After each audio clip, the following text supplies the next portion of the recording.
Kasih kepada Tuhan atau Yesus itu harus melandasi semua pelayanan kita.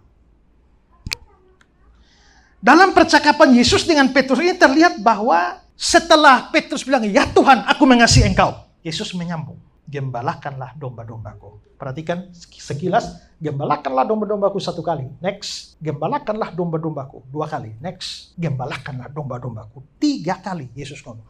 Tanya, kasih 3 kali. Lalu ada perintah, gembalakanlah domba-dombaku 3 kali. Nah, tadi saya sudah jelaskan bahwa kalau sesuatu diulang sampai 3 kali, itu sesuatu yang sangat-sangat penting. Dan kalau Yesus bilang, gembalakanlah domba-dombaku 3 kali, ini berarti suatu pekerjaan yang penting. Maka menggembalakan domba-domba Tuhan adalah sesuatu yang penting. Menggembalakan domba-domba Tuhan itu adalah tugas pelayanan. Tapi saudara-saudara, perhatikan di sini bahwa Tuhan Yesus kasih Petrus tugas pelayanan. Gembalakanlah domba-dombaku. Tapi sebelum kasih tugas pelayanan, dia mesti tanya, apakah engkau mengasihi aku? Kalau begitu, pelayanan itu harus didasarkan pada kasih. Atau dengan kata lain adalah orang harus mengasihi Tuhan, barulah dia masuk ke dalam pelayanan. Ini penting karena ada banyak orang melayani bukan karena mengasihi Tuhan. Ada banyak orang melayani karena tugas, karena tanggung jawab. Sampai dia lakukan itu bukan karena dia mengasihi Tuhan. Ada banyak orang yang melayani bukan karena mengasihi Tuhan, tapi karena hidup dari situ, ya kan? Kalau gua nggak melayani nggak makan. Ada orang yang melayani bukan karena mengasihi Tuhan, tapi cari untung. Makanya saya bercakap-cakap dengan beberapa teman tuh, ada orang sampai jual gereja tuh, sak gedung-gedungnya, sak jemaat-jemaatnya dijual. Gitu. Ya, kita nggak tahu motif apa ya. Mungkin ada yang motif baik. Misalnya, saya kemarin ditawari 1,3 M, sak jemaat-jemaatnya di Jakarta. Ya, karena apa? Karena suami pendeta, lalu kan itu gereja warisan kan. Nah, biasanya kasih ke anak. Mereka nggak punya anak. Suami yang pendeta mati, sisa istrinya. Istrinya nggak bisa khotbah. Ya daripada dia nggak tahu mau bikin apa, ya jual aja sudah. Itu kalau ada uang tuh bisa langsung beli aja ya. Habis itu baru dibenahi ya. Tapi kalau ada orang yang menjualnya itu karena mencari untung, nah itu soal. Termasuk orang berkhotbah juga ada banyak orang berkhotbah yang cari untung. Makanya ada calo pengkhotbah.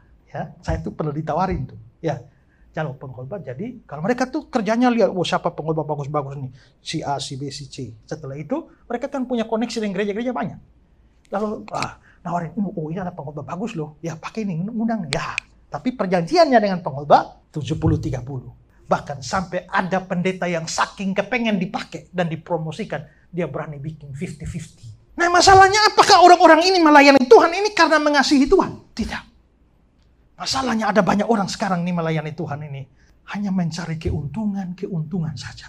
Nah karena itulah maka sebelum gembalakanlah domba-dombaku, sebelum itu tes dulu apakah engkau mengasihi aku.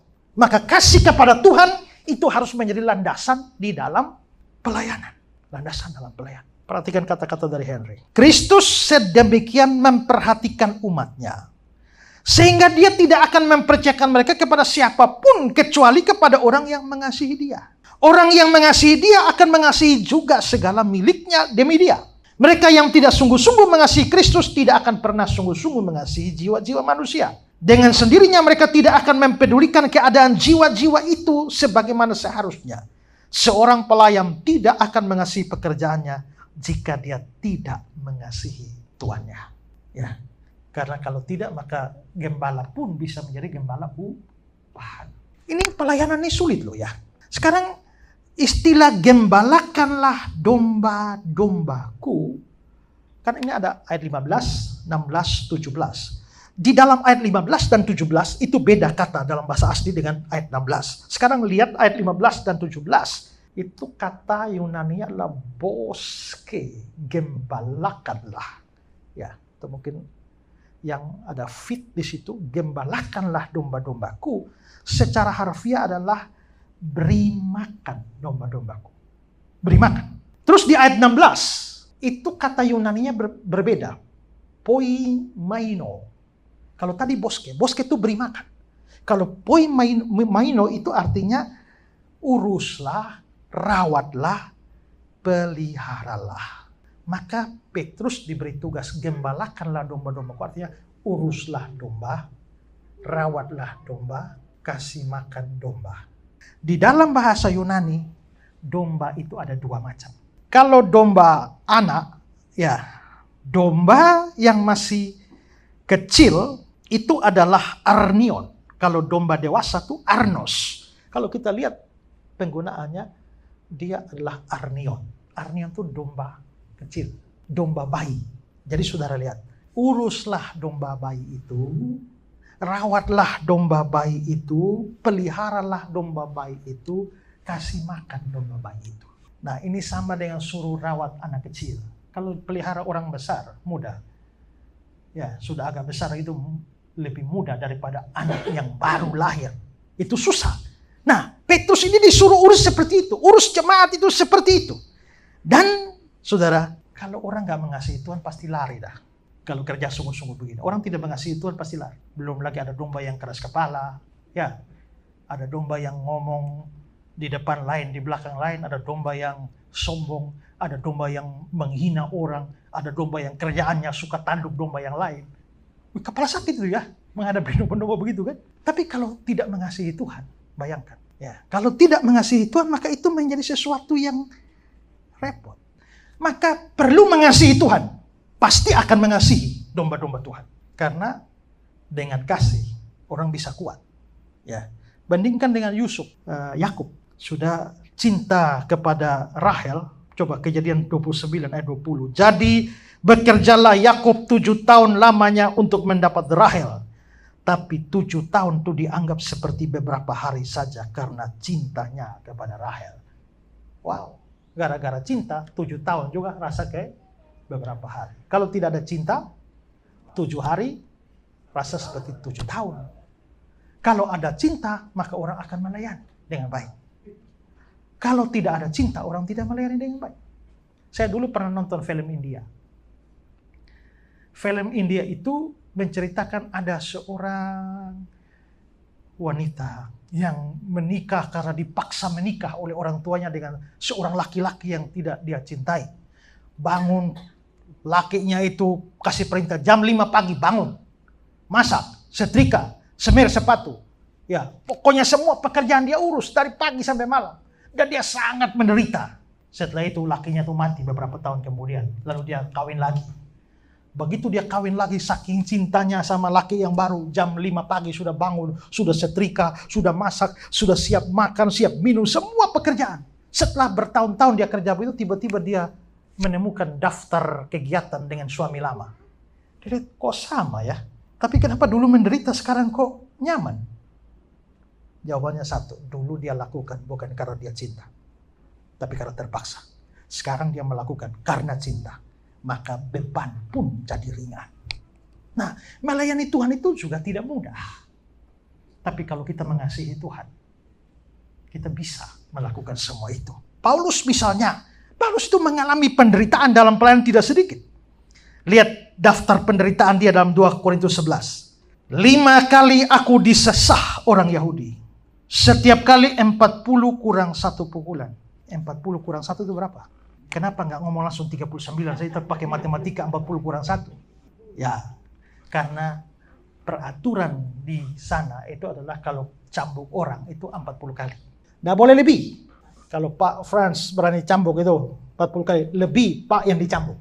Nah, karena itulah kan saking semangatnya mencambuk. Ini kan khawatirnya 1, 2 tiba-tiba kelewatan.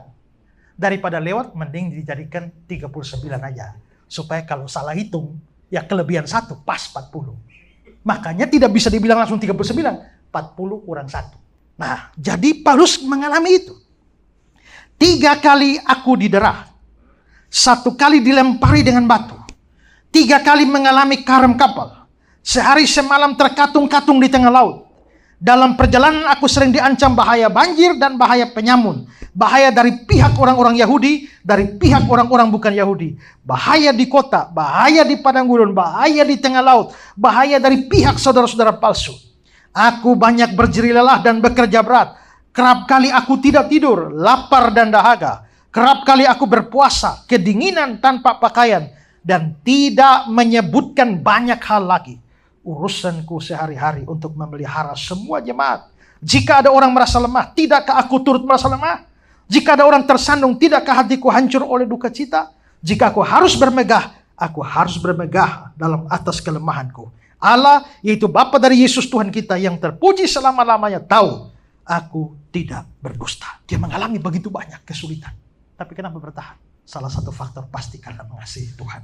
Ya, karena itulah maka di sini saudara yang terlibat dalam melayani apapun, sekecil apapun, jangan pernah melakukan sesuatu apapun tanpa mengasihi Tuhan.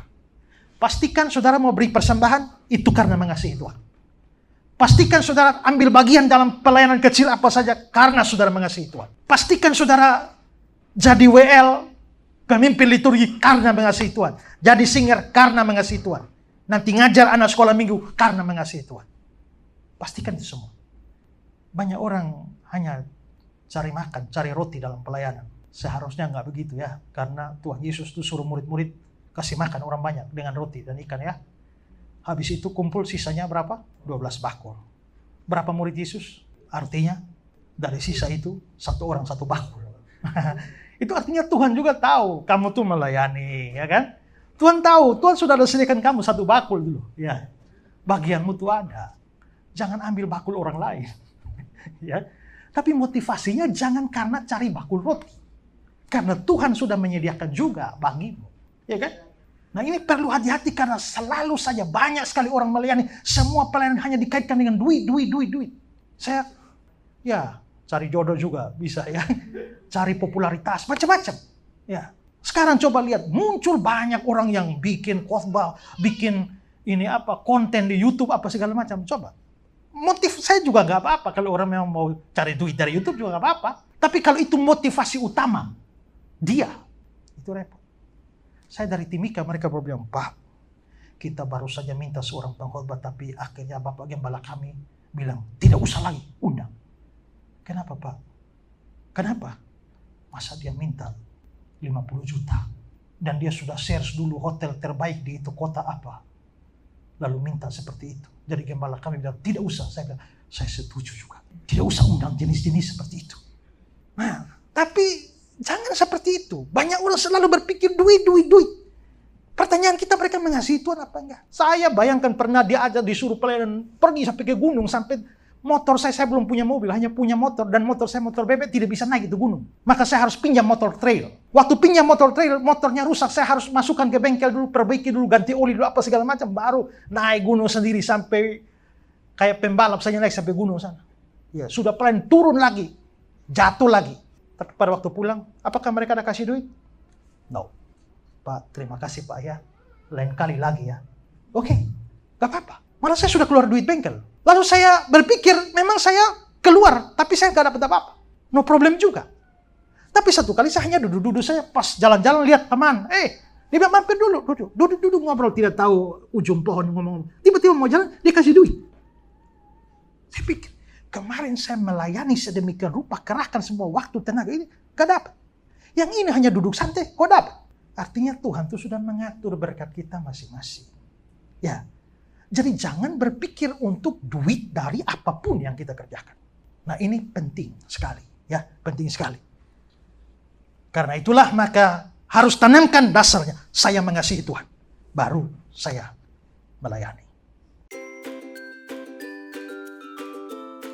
Yayasan Karya Bakti Esra Soru atau disingkat KABES hadir sebagai wadah untuk memberitakan Injil dan melayani secara holistik. Yayasan ini didirikan oleh Pendeta Esra Alfred Soru di Kota Kupang, Nusa Tenggara Timur dan bergerak di bidang sosial dan keagamaan. Yayasan ini memiliki visi menjadi lembaga yang mempunyai andil dalam membentuk kekristenan yang gigih dalam memberitakan Injil serta setia kepada ajaran yang alkitabiah dan melayani secara holistik. Dan misi dari yayasan ini yaitu melakukan pemberitaan Injil dan penyebaran ajaran yang alkitabiah secara langsung maupun melalui berbagai media, juga mempersiapkan dan mengutus misionaris-misionaris lokal ke berbagai wilayah, terutama ke pelosok-pelosok, serta mengadakan seminar-seminar atau pelatihan-pelatihan doktrinal, dan melakukan aksi-aksi sosial yang mengarah kepada pelayanan Kristiani yang bersifat holistik. Berikut serangkaian kegiatan yang telah dilaksanakan oleh Yayasan Karya Bakti Esra Soru.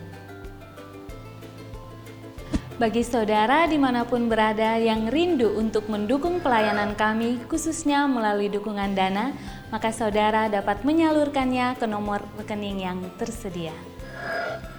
Untuk informasi selengkapnya dapat menghubungi Sekretariat Yayasan Karya Bakti Esra Soru melalui nomor berikut ini. Mari beritakan Injil dan melayani sesama dengan kasih bersama Yayasan Karya Bakti Esra Soru. Tuhan Yesus memberkati.